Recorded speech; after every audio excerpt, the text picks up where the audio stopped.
Claudette's hands wouldn't stop shaking. Not from age, not from the cold March wind cutting through her sweater, but from watching strangers carry 40 years of her life out the front door in cardboard boxes labeled kitchen and bedroom like her memories were inventory items. 72 hours. That's all they had left before the locks changed forever. No money, no options, no lawyers returning their calls. The eviction notice might as well have been written in stone. Vernon stood beside her on the porch they'd painted together in 1987, his hand finding hers the way it had for 4 decades. Their neighbors lined the street, silent witnesses to an injustice nobody knew how to stop. Then a sleek black SUV turned onto their street. The door opened. A man in a tailored suit stepped out. And when Claudette saw his face, she gasped like she'd seen a ghost. Have you ever watched someone you love lose everything? Drop a comment right now and tell me, because what happens in the next few minutes? It's going to change how you see family forever. Let me take you back. Back to when this house wasn't just an address. It was a heartbeat. 1985. Claudette and Vernon bought the little brick ranch on the south side for $32,000. It wasn't much. 2 bedrooms, 1 bathroom. A kitchen where the oven door stuck if you didn't lift it just right. But it was theirs. Vernon worked sanitation for the city. Early mornings, hard labor, honest pay. Claudette cleaned houses during the week and sang in the church choir on Sundays. They lived simply, saved carefully, and opened their door generously. That home became legendary in the neighborhood. Sunday afternoons meant Claudette's kitchen smelling like cornbread and collard greens, while Vernon's record player spun Marvin Gaye and Aretha Franklin. The church social committee met at their dining table. Teenagers who needed a safe place to finish homework knew their door was unlocked. When folks in the community struggled, Claudette and Vernon showed up with casseroles, with spare bedrooms, with the kind of love that didn't ask questions or expect payback. They weren't wealthy, never would be, but they were rich in ways that mattered, rooted, respected, essential to the fabric of community that had grown up around them. 40 years. They watched children grow into parents, empty lots become family homes.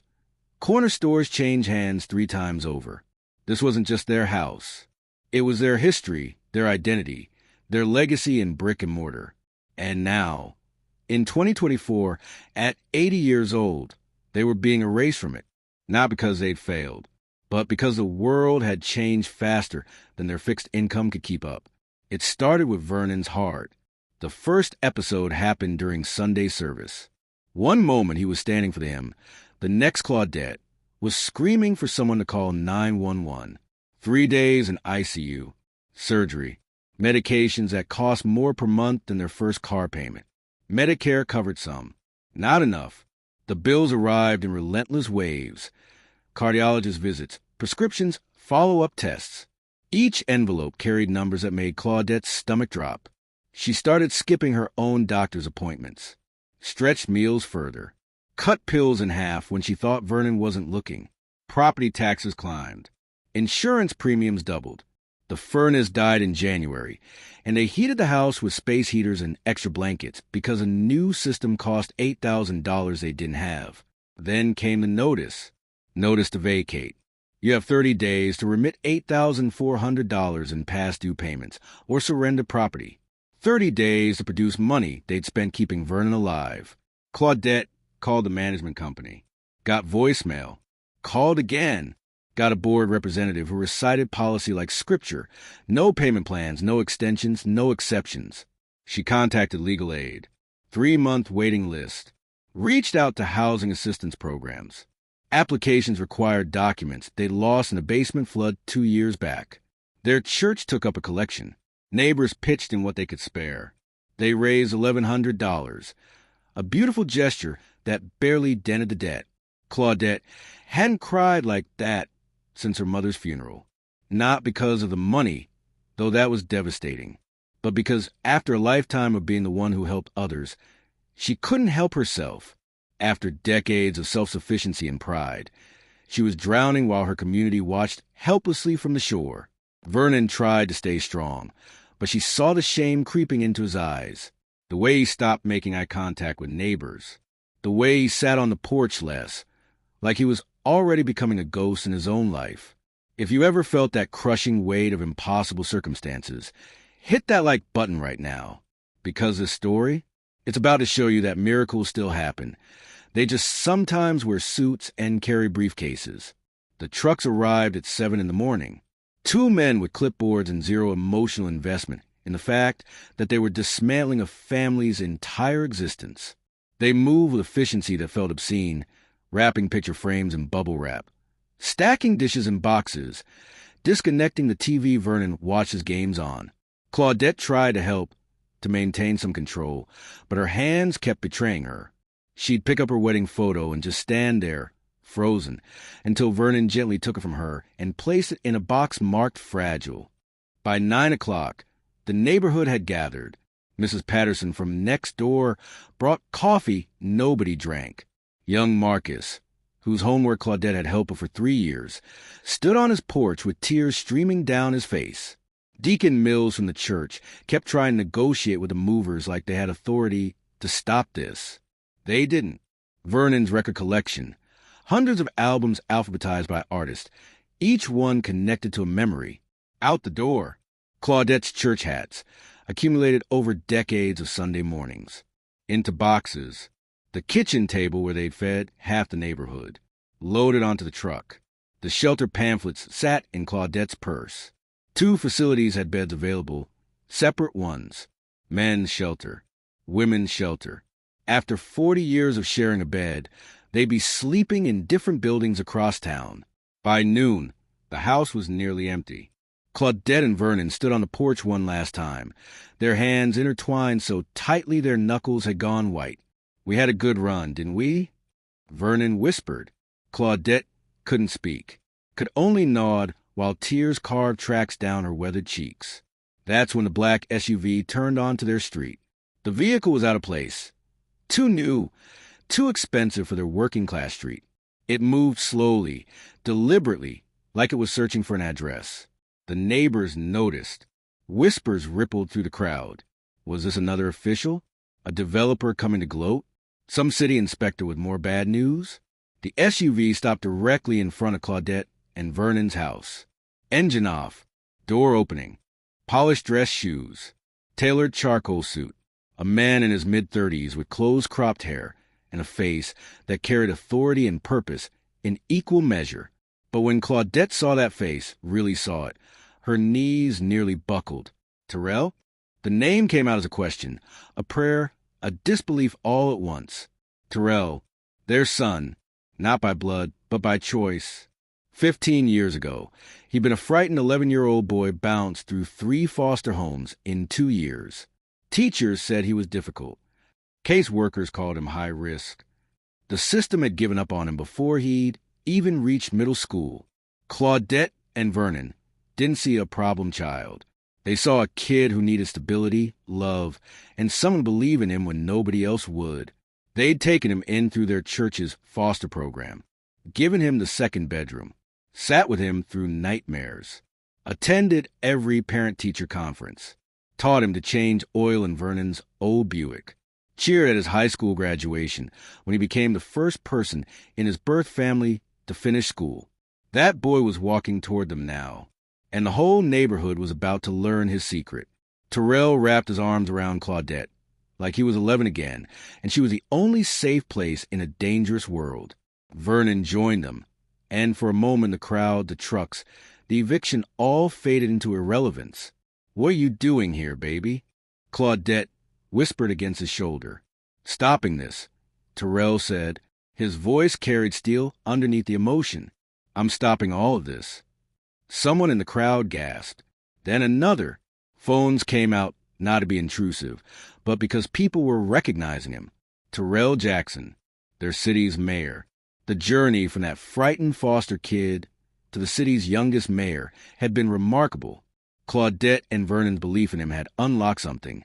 He'd excelled in school, earned a full scholarship to State University, graduated law school, worked as a civil rights attorney, then ran for city council on a platform of housing justice. 3 years ago, he'd won the mayor's race in a landslide. His parents had been at the inauguration, sitting front row, crying tears of pride.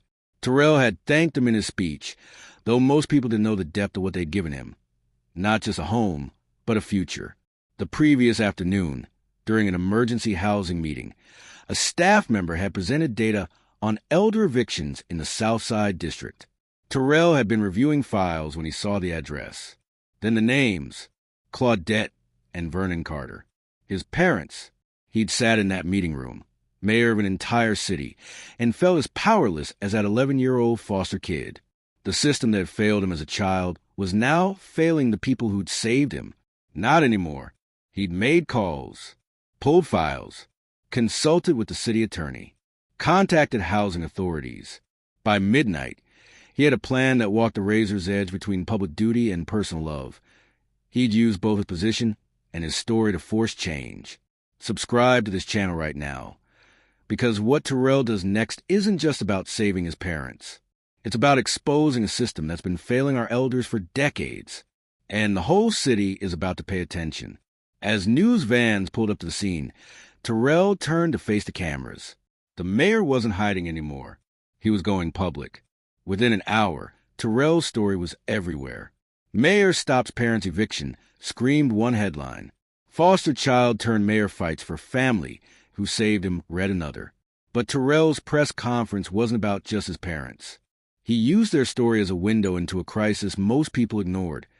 Fixed-income seniors being priced out of homes they'd lived in for decades. Medical debt-crushing people who'd worked their entire lives. A system that valued property over people. Twitter exploded. Hashtag Save the Elders trended locally, then nationally. Facebook groups organized donation drives. Local news interviewed neighbors who shared similar struggles. The housing authority that had ignored Claudette's calls? Suddenly, their phone lines were jammed with media requests and angry constituents demanding answers. By evening, the dominoes fell fast. The property management company agreed to halt the eviction pending review. Anonymous donors flooded a fund Terrell's team established. $23,000 in 6 hours. 3 nonprofit organizations offered legal assistance. The city housing director announced an emergency audit of elder eviction cases. Claudette sat on her porch in her home, watching the sunset while news helicopters circled overhead. Vernon's hand found hers again, but this time it wasn't goodbye. It was gratitude. The movers had unloaded everything, put it back where it belonged. The records returned to their shelves, the church hats to their boxes, the wedding photo to its place on the mantle. They weren't going anywhere. 6 months later, the city council passed the Carter Initiative, a program protecting low-income seniors from eviction due to medical debt. 15 families were saved in the first month alone. Claudette and Vernon became advocates, their faces representing a movement they never asked to lead. Terrell continued his work, but now everyone knew the truth, that policy was personal, that justice started at home, that the love you give comes back multiplied. That little brick ranch on the south side still stands, still smells like cornbread on Sundays, still has its door open to those who need it, because some homes aren't just buildings. They're proof that family, real family, chosen family, the family that shows up when the world walks away, can move mountains, can change cities, can turn personal heartbreak into collective hope. Terrell learned how to survive from the system. But he learned how to live from 2 people who saw value where others saw trouble, who invested love when others invested nothing, who proved that the most powerful thing you can give someone isn't money or status. It's a place to belong. Before you leave this video, do 3 things.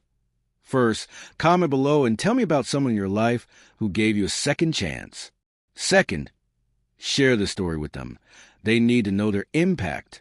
Third, subscribe, because every single week, we're bringing you stories that prove love wins, justice matters, and family, however you define it, is the most powerful force on earth. Your story matters. Their story matters. And together, we change everything.